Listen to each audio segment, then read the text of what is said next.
যতগুলো আমি বাইক কিনছি না কেন সব নিজের ইনকামে কিনছি। সাইকেলটা ছিল ওইটা প্রায় 75,000 টাকা। 9 বছর ধরে নিজের ইনকামে চলি এবং প্লাস টোটাল 4229 টাকা।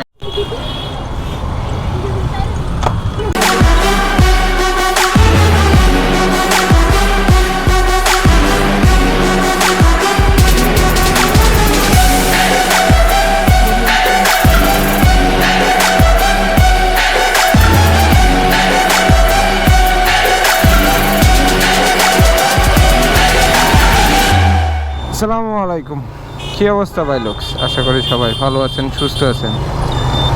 সো বেশ কিছুদিন হয়েছে গাড়িটা সার্ভিস করাই না, প্রায় অলমোস্ট কত কিলো হইল, 2500 3000 সামথিং। সে সার্ভিসিং দেওয়ার মানে হচ্ছে একটা ট্যুরে যাব। সো মনে হচ্ছে ক্লাস প্লেটটা একটু উইক হয়েছে, এখন এটা চেক আপ করাইতে যাব। এখন সময় প্রায় 2:35। গরম তো প্রচুর গরম। আমি প্রায় 30-32 ঘন্টা ঘুমাইছি এই টানা 2 দিনে। কারণ লাস্ট যেই ট্রেনিং সেশন ছিল ওইখানে আমি এতই টায়ার্ড হয়ে গেছি রোডে, মানে বলতে গেলে ডিহাইড্রেশন হয়ে গেছি। একে তো অনেক দিন যাবৎ কোনো ট্যুর করতেছি না, কোনো মানে অ্যাক্টিভিটি করতেছি না, যার জন্য হচ্ছে গিয়ে শরীর একটু ভারী হয়ে গেছে এবং প্লাস ঘরে বসে থাকতে থাকতে আমার ওজনও বাইরে গেছে, বাড়ছে, মানে এতই বাড়ছে যে 10 কেজি ওজন বাড়ছে, যার জন্য হচ্ছে গিয়া কোথাও মুভমেন্ট করতে একটু কষ্ট হচ্ছে। অফিসিয়ালভাবে বেনেলি আবার কামব্যাক করতেছে, এটা শুনে খুব ভালো লাগছে। কারণ আমি এই বাইকটা সেল করব না, কারণ আমার একদম ব্র্যান্ড নিউ নিজের ইনকামে কিনা এই বাইকটাই সর্বপ্রথম। বেসিক্যালি আল্লাহর রহমতে আমি যে এতদিন পর্যন্ত যে কয়টা বাইক রাইড করছি বা চালাইছি সব কয়টাই আমি নিজের ইনকামে কিনছি। শুধু ফার্স্ট যে বাইকটা ছিল ওই বাইকটাই মেবি আমি আম্মুর কাছ থেকে 20,000 টাকা নিয়েছিলাম, বাদ বাকিটা আমারই ছিল। বাট ওই বাইকটা ছিল অনলি 60,000 টাকার কিনা, তাও 2008-9 দিকে, নাকি আরও আগে খেয়াল নাই, না 8-9 দিকেই হবে। আল্লাহর রহমতে আপনাদের দোয়ায়, সকলের দোয়ায় যতগুলো আমি বাইক কিনছি না কেন সব নিজের ইনকামে কিনছি। এবং মাঝখানে কিছুদিন সাইকেল স্টান্টও করছি, তখনও নিজের ইনকামে সাইকেল কিনছি। এবং আমার লাস্ট যে সাইকেলটা ছিল ওইটা প্রায় 75,000 টাকা কস্ট ছিল। ওইটা একটা প্রোডাক্ট বাহির থেকে আনায়া নিজে ইনস্টল করে দেন আমি ইউজ করছি। সো বেসিক্যালি আগে থেকে যারা আমাকে চিনে, এই যারা আছে সবাই জানে যে আমি সাইকেল স্টান্ট করছি, বাইক স্টান্ট করছি, সব কিছুই করছি। সেইখান থেকে হচ্ছে গিয়া এখন ট্যুর ট্রাভেলে জয়েন করছি, কারণ হচ্ছে ট্যুর ট্রাভেলটা এখন ভালো লাগে, নিজের দেশকে দেখতে পারি, রিপ্রেজেন্ট করতে পারি। নিজের দেশকে রিপ্রেজেন্ট বলতে যেখানে ট্যুর করতেছি দেখাচ্ছি মানুষকে, এবং চেষ্টা করতেছি ইন্টারন্যাশনাল প্ল্যাটফর্মেও যেন দেখাইতে পারি, এই আর কিছু না। তাই চেষ্টা করুন নিজে কিছু করার, নিজের ইনকাম দিয়ে কিছু করার। নিজে কিছু করলে ওটার তৃপ্তিটাই অন্যরকম। কারণ আমি প্রায় 8-9 বছর ধরে নিজের ইনকামে চলি এবং প্লাস আমার নিজের ফ্যামিলিও আমি নিজে চালাই। মাঝে মধ্যে একটু হিমশিম খাই, তখন আব্বুর কাছ থেকে আম্মুর কাছ থেকে হেল্প নেই, এভাবেই দিনকাল চলতেছে। সো ইনশাল্লাহ চেষ্টা করি যে নিজে সব কিছু করে থাকার জন্য। কোনো জব করি না, যতটুকু পারি চেষ্টা করি ফ্রিডমের সাথে কাজ করার। দ্বারা কোনোদিনও পসিবল না। নিজে বিজনেস চালাইতাম, সেটাও ঠিকঠাক মতো করি নাই, জাস্ট হচ্ছে গিয়ে ফ্রিডমের জন্য। ফ্রিডমটা আমি খুব পছন্দ করি, কোনো ধরা বান্ধার জায়গায় আমি থাকতে পারি না।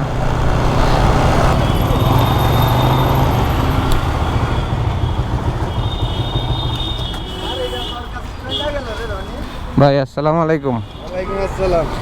এই 2 দিন আগে গেছিল, নাইম ভাই গেছিল আমার এলাকায়, মানে এর মোবাইলে তো ফোন দেখা তো ভাই মনটা তো বড় খুশি হয়ে গেছিলাম যে ভাই ফোন দিছে। এমনি গেছিল হচ্ছে কামরুল ভাই, বাইকিং কমিউনিটি বা গ্রুপিংয়ে ঢোকা আমি তার হাত ধরেই। সো ক্যামেরার সামনে আসতে চায় না, আমি জানি, যার জন্য আমি আর ক্যামেরাটা অন করি নাই। ভাই মানে আমার একদম এতই করে, মানে যখনই দেখা হয় না কেন, মানে এক টাইমে আমি ওনাদের কাছের ছোট ভাইদের মধ্যে একটা ছিলাম, এখনও আছি, এখনও না যে নাই তা না, কিন্তু ভাই এখন বাইকটা বেশি চালায় না, খুব কম সময়ের জন্য চালায়। বাট ভাই বাইক কিনবে শুনলাম, ভালো লাগবে শুনে, আমরাও চাই বাইকে আবার ব্যাক করো বাইকিংয়ে। তেজগাঁ রাস্তা যাওয়ার সময় হচ্ছে গিয়ে পড়বে ডিএচএস মোটরস।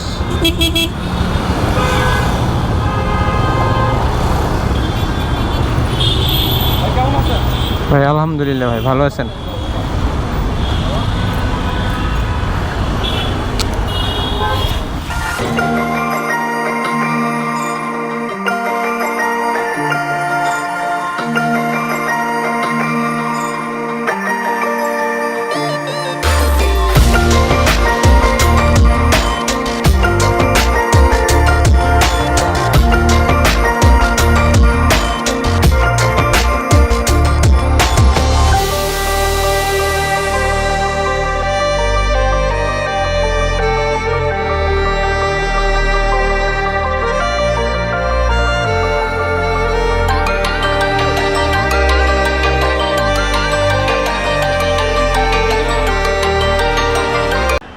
অলরেডি বাইকের সার্ভিসিং শুরু হয়েছে, কিন্তু এখানে লেখা আছে সার্ভিস সেন্টারে ভিডিও বা ছবি তোলা নিষেধ, যার জন্য বেশি একটা ফুটেজ নিতে পারতেছি না। একটা পারমিশন দরকার ছিল, পারমিশনটা আসলে ফুল ফুটেজটা নিচ্ছি।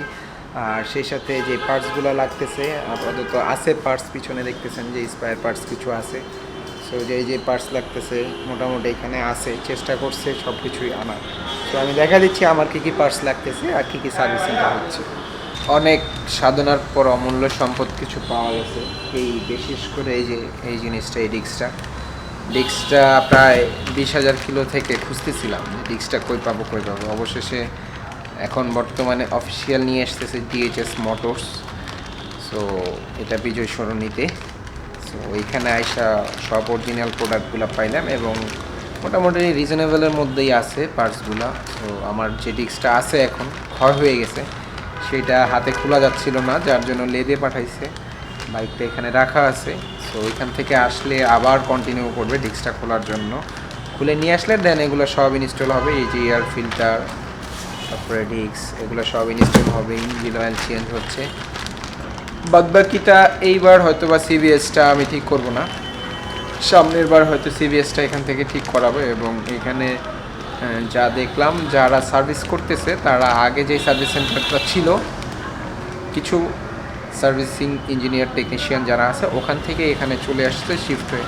সো ইটস এ ভালো দিক যে অ্যাটলিস্ট তাদের ধারণা আগে থেকেই ছিল, এখন এখানে তারা আবার নতুন করে কাজ শুরু করছে। সো ইটস কি রেসপেক্ট যে অ্যাটলিস্ট আবার বেনেলি শুরু করলো বাংলাদেশে তাদের যাত্রা। এই যে ডিস্ক লেদ থেকে লুজ করায় নিয়ে আসছে, কারণ হচ্ছে গিয়ে হার্ড হয়ে গেছিল। কি বেশি চালানোর জন্য সজীব? বেশি চালানোর জন্য নাকি মানে একবারও লুজ না করার লেগে? আঠা দেওয়া থাকে, আবার খুলবে, খুলে এই যে নতুন ডিস্ক লাগাবে।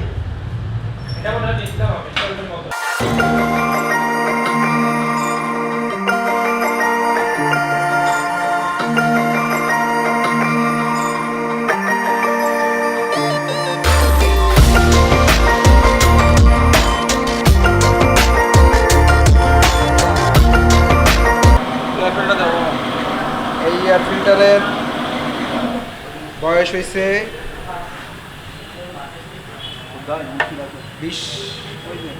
15,000 কিলো মনে হয়। তো বাইকের কাজ শেষ, জাস্ট ওয়াশটা বাকি আছে। আর টোটাল আমার যে পার্টসগুলো লাগলো, ইনক্লুডেড সার্ভিস চার্জ যা কিছু আছে সব কিছু মিলিয়ে এই তো দিন চালানোর পরে যে পার্টসগুলো মেজর লাগলো, কত টাকা খরচ হইলো সেটা আমি আপনাদের সাথে শেয়ার করে দিচ্ছি।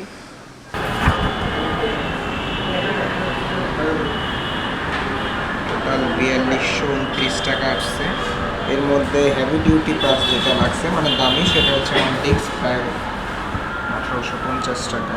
বাকি সব ঠিকঠাকই আছে। করে এলাম, ইনশাল্লাহ আবার দেখা হইব।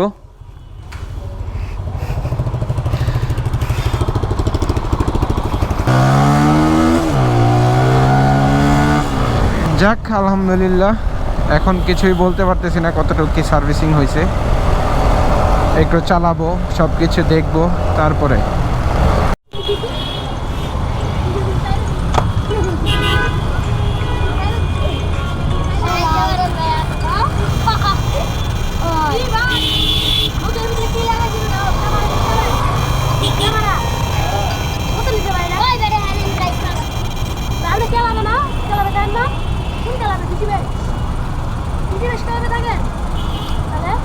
নতুন বাজার থাকি।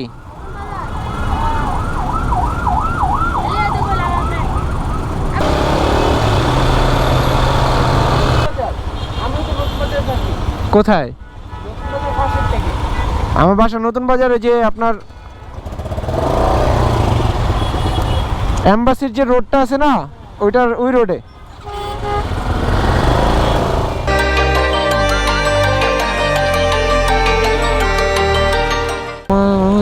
দিনে আমায় ডালে আমার রাস্তার মোড়ে।